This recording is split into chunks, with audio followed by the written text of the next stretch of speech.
রাসূল ডাকতেছেন, সাহাবীরা রে, আমার এই শহীদদেরকে দাফন করে দাও। শর্ত হলো গোসল দিও না, রক্তমাখা জামা কাপড়গুলো পাল্টাইও না, এই রক্তমাখা জামা সহ দাফন করে দাও। হাসরের ময়দানে আমি নবী এই শহীদগুলো লইয়া আল্লাহর আরশের কিনারে যাইয়া দাঁড়াবো, দেখাবো আমার উম্মতের মতো কেউ নিয়ে আল্লাহকে পাওয়ার জন্য এইভাবে কষ্ট করেছে।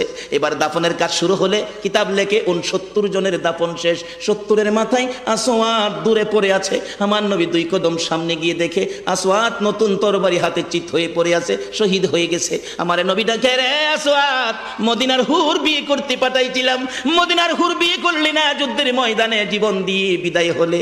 আসওয়াদ রে, নতুন তরবারিটা হাতে রে। আসওয়াদ একজন সাহাবী বলেন, হুজুর বিয়ের বাজার করতে এসে আপনি যুদ্ধে গেছেন, খবর পাইয়া বিয়ের বাজারের টাকা দিয়ে যুদ্ধের বাজার করেছে, আসওয়াদ শহীদ হয়েছে।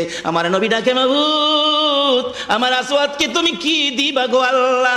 মদিনার হুর নিল না, রাসূলের পক্ষ নিয়ে জীবন দিয়ে দুনিয়ার থেকে বিদায় হলো, আমার আসওয়াদকে তুমি কি দিবা গো আল্লাহ? আসওয়াদের লাশটা ধরে ধরে কবরের দিকে নিয়ে আসতেছে। গোসল লাগবে না, কাফন লাগবে না, শুধু দাফন করে দিবে। আমার নবী আসওয়াদের কবরের পাশে দাঁড়াইয়া মুস্কি মুস্কি হাসতেছেন। সাহাবীরা আরজ করেন, ইয়া রাসূলুল্লাহ, এই কবরের পাশে হাসতেছেন কেন, ব্যাপার কি? আমার নবী বলেন, সাহাবীরা রে, আমি যা দেখি তোমরা তা দেখো না রে। সাহাবীরা, হুজুর কি দেখে হাসছেন জানতে চাই।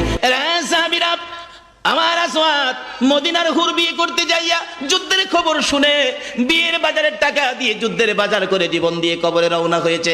আমি নবী আসওয়াদের কবরের পাশে দাঁড়াইয়া দেখি রে, আমার আসওয়াদের কবরে মদিনার হুরের পরিবর্তে আমার আল্লাহ জান্নাতের হুর পাঠাইয়া দিছে। এমন একটা বাজার যদি আমাদের জীবনে হয়ে যায়, আমরা করতে পারি, বলুন আমাদের লাভ হবে না লস হবে?